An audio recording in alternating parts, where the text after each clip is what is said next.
Assalamu alaikum wa rahmatullahi wa barakatuh, everyone. Inshallah ta'ala, I'll give you guys a couple of minutes to log on.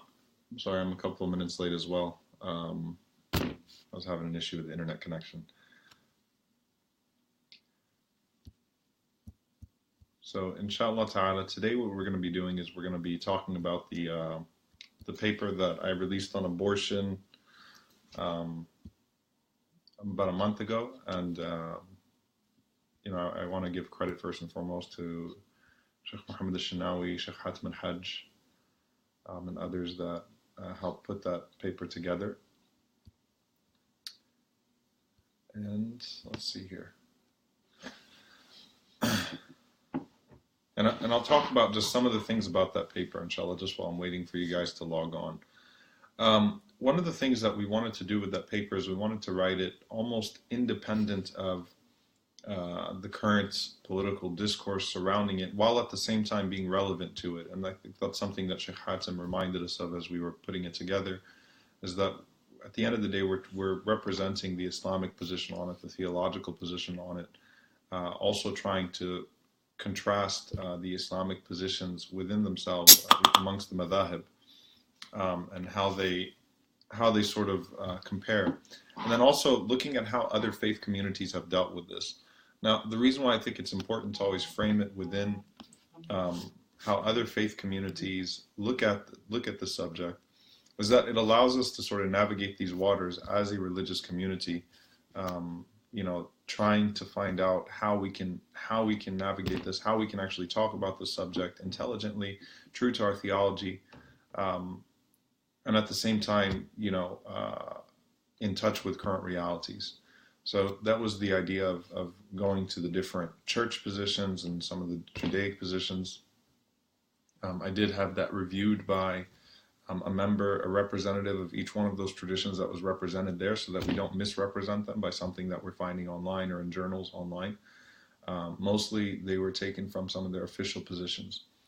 But to summarize it, what you're talking about with Muslims and how they view this entire debate, first and foremost, contraceptives, you start from an ijtihad perspective, from a perspective of likening. You start with using al-azr, which was withdrawal that the Prophet ﷺ permitted in the hadith of Jabir radiallahu ta'ala anhu. So safe contraceptives. However, at the same time, why a person would engage in that is a different subject altogether. So fear of poverty is something that was prohibited explicitly in the Quran. And we find the Prophet ﷺ and other ahadith encouraging the ummah to have children, and to have as many as they can. And the Prophet ﷺ saying that he would boast about our number on the Day of Judgment as Muslims. So the Prophet ﷺ encouraging people to have children, at the same time recognizing that there are different circumstances that take place with people, which perhaps doesn't allow them to have that many children. Or at the end of the day, this is a matter of being something encouraged, but it's not something that's mandated. So the Messenger ﷺ allowing withdrawal in the hadith of Jabir radiallahu ta'ala anhu, while also encouraging people to have many children, sort of explains where this ruling falls in the Sharia, that it falls under the place of that being encouraged. But at the same time, the Messenger ﷺ did prohibit engaging in an action that would permanently not allow you to have children, and that's and that would be purely out of convenience. So, and of course, convenience is a word that needs to be looked into here as well. So there are a lot of terms, as is mentioned in the conclusion, that need to be qualified by a scholar looking at a person's situation, and that individual situation as to when they're allowed to engage in this and when they're allowed to not engage in these things. But safe contraceptives in general are allowed. Then you talk about the timestamps that Islam places on abortion, or that the Muslim scholars traditionally placed on abortion. So you have the 40-day timestamp, and then you have the 120-day timestamp. And those two timestamps, there are a few things that happen or I'm sorry, there are a few things that Islamic scholars debate within those timestamps. Some of the scholars, as we mentioned, particularly from the Maliki school of thought, so you have this variance of opinions in the Maliki school of thought. You have a complete prohibition on anything that would be likened to an abortion or even expelling the semen after intercourse, whatever it may be. And then in the Hanafi madhab, you have an opinion, which would even allow, beyond what most of the scholars would allow, which is a woman to pursue that without the consent of her husband. So that's obviously the mainstream view amongst all those schools of thought falls in between sort of these two positions. And one of the things that we also take from it is that there's a difference between the need that would allow for an abortion before 40 days and the need that would allow for the abortion after 40 days up until 120 days. So 40 to 120 is different from conception to 40. Conception to 40, essentially a haja, something that's not a dire need, but there is a legitimate reason for it, for that abortion to take place. That's where the scholars generally would allow it. And then after 40 days, it really has to graduate from a haja to a darura, to being a dire need. There has to really be a dire necessity. It has to be a significant cause for that abortion to take place. After 120, as we said, at that point, Islam prioritizes the woman's life. If her life is endangered, then it could be sought out. And if it's a significant danger, and that's, and it's posing a significant risk to her to continue with that pregnancy, or there's fetal demise. So the child has already lost its soul, if you will. The child is already dead at that point. What that means is that with Muslims, that puts us in direct contrast with the Catholic position, for example, which always prioritizes, as I mentioned in the paper, the life of the child over the life of the mother even.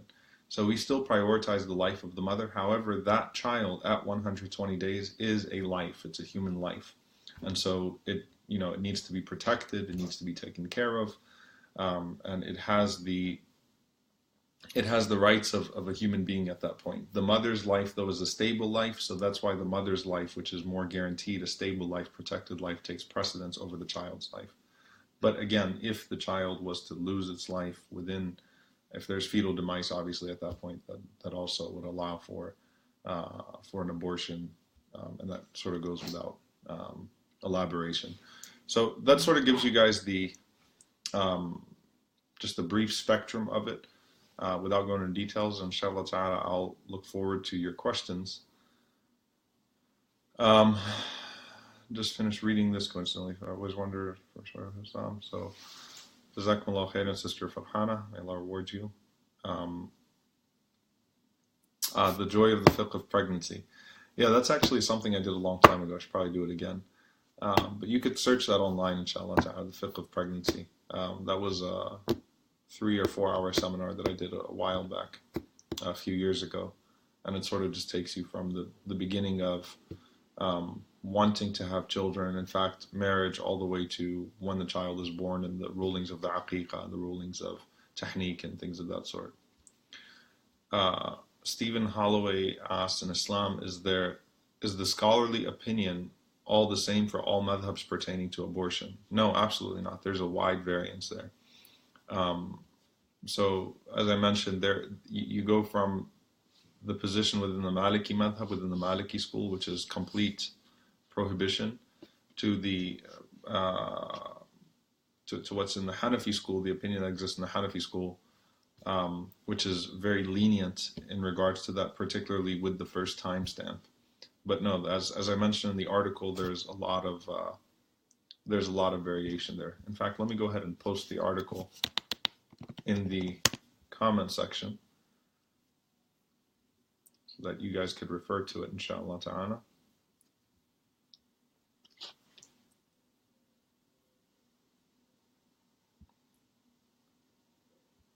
All right, I accidentally just clicked on a bookmark.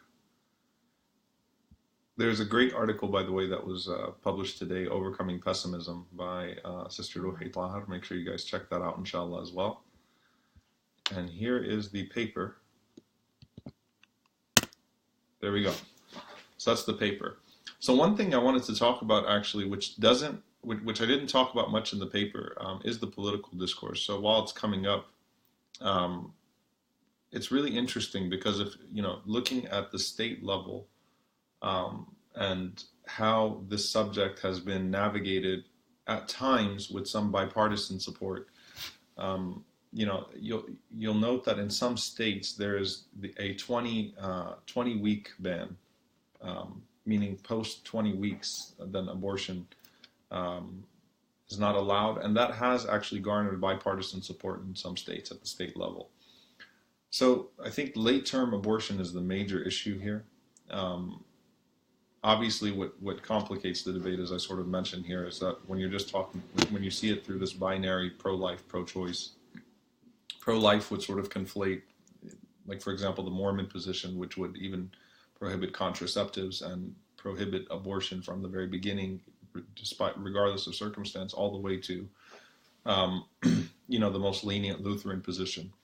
So that's sort of where the problem becomes there. And obviously with pro-choice, though, there could be an indication of the complete unrestricted right of the mother to abort a pregnancy, no matter what, to sort of remove any type of prohibition there.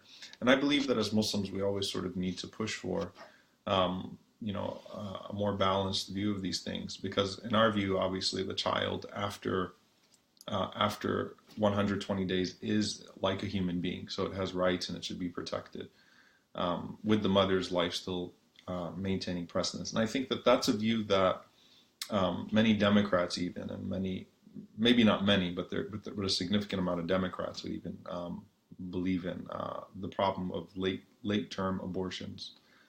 So that does become an issue, and I think that as Muslims, we can always sort of push for this balanced platform. Yesterday, I was actually at UT Southwestern with all the with the mental health residents in particular, but we were actually discussing the subject. And subhanAllah, every time we sort of talk about the Islamic position, it's viewed with a lot of regard by people in this space, because it is a very balanced view in its nature. It's not black and white in Islam. It's not black and white in our jurisprudence and our rich jurisprudence. And, we can push for a balanced position on these things. And obviously, one of the things making contraceptives available to people in low-income neighborhoods and people that would not have access to that, that's also part of it. And then also what we're talking about from a moral perspective, advocating for abstinence or celibacy, there's also room for that. And that's something that I also tried to point out in the article, that you'll have conservatives that are sort of compassionate conservatives that would still talk about sexual ethics and talk about celibacy and abstinence education, but at the same time they would show some sort of nuance in the discussion of contraceptives and abortion that Islam would talk about. Okay, so that's a really good question. Medically wise, they're finding that the baby is breathing earlier than we thought within the first 6 weeks, so wouldn't 40 days be a little late? That's sort of why I pointed out to the difference between embryogenesis, which is known as takhalluq in Islamic jurisprudence, and the soul. So the child breathing before that time doesn't necessarily mean that the soul is there, because the soul is one of the mysteries of Allah subhanahu wa ta'ala's creation. So the heart beating does not recognize that the soul is actually there. The one other thing to note is that when Muslim scholars talked about this in the past, they spoke about it mainly from an approximate perspective. They spoke about numbers in the approximate sense. So you're not able to, even today with all the technology that we have, right, it's hard to determine when exactly a child is conceived. So this is,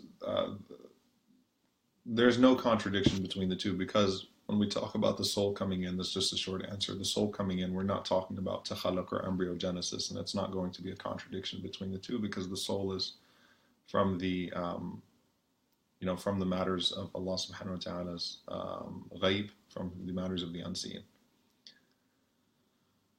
Is there a program you would recommend for Muslims with little knowledge in Islam? YaqeenInstitute.org. YaqeenInstitute.org. So what I mean by that, though, we're trying to address a very specific part of Islamic thought, things that are being claimed and things that are being used against the Muslim community, things that are causing doubt in the Muslim community, and things that are also causing an identity crisis of sorts. But if you're talking about organized programs and learning programs, mashallah, there are a lot of platforms that are out there. And if I recommend one, that I'd probably upset the others. But make dua for us, inshallah. Asadullah, one of our fellows. The pro-life position is very tenuous when considering that the majority of abortions are not for health concerns or due to rape, but merely for convenience. The pro-choice position. Jordan Duffner. Jordan, it's good to have you, Jordan, from Bridge Initiative. Thank you so much for this. Really important for my fellow Catholics to have more awareness on the Islamic positions. Thank you, Jordan, for tuning in. So 120 days, is that... I don't really understand that question. More likely than 40. Yeah, I don't understand the question there.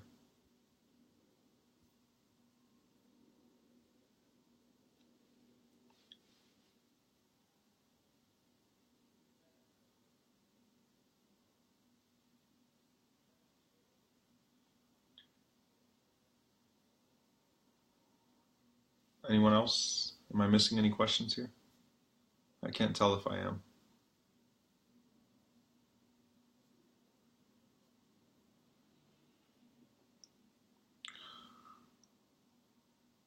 So what Asadullah, what you're mentioning about the pro-choice position being very tenuous, I think that even the word convenience has issues, though, because when you're talking about convenience, or you're talking about what the word convenience means, it goes beyond health concerns in the Sharia. Especially when you're talking about that pre-40 day or that very early termination or contraceptives. So I think that word is debatable and what convenience means. Definitely, I think once it gets between the 40 and the 120, it's pretty much exclusively into health concerns at that point, for sure. And after 120, the health concerns of the mother in particular. But I think that's the statistics around that are debatable, and I do believe fully that as Muslims, we don't identify with either platform on this. It's very tough to, for the reasons that are mentioned in the conclusion of the article. Okay, what is the difference between the hajat of the 40 days and the darurat before 120? And then what does Islam say about life support? Because I see, Ozair, you asked your question first on Islam. What does Islam say about life support? There are a lot of great fatwa on that from Dr. Hatim al-Hajj, who's obviously one of our scholars, my teacher as well, who helped on this. And he has the advantage of being a physician as well as a PhD in fiqh. Life support is permissible. It's recommended when there is a chance of a person actually coming back. But what the recent fiqh councils have judged is that brain death does actually equate to death.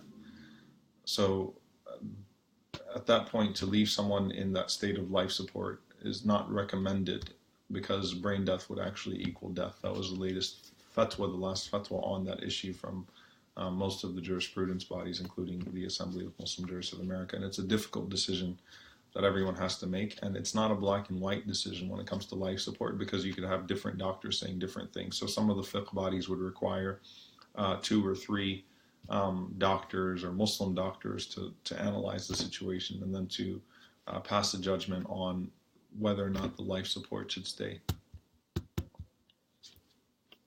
So there's a difference between unlikely and no chance of survival, right, in medical terms.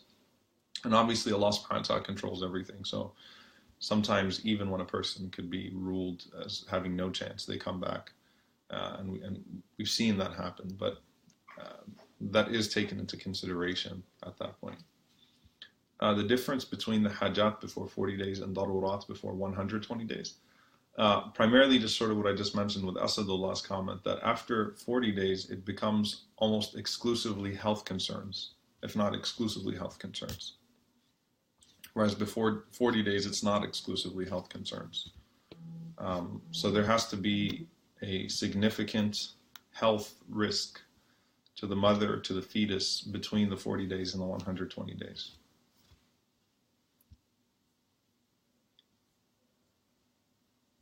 All right, guys. So it is 11:28. I'm just seeing if there's any more questions.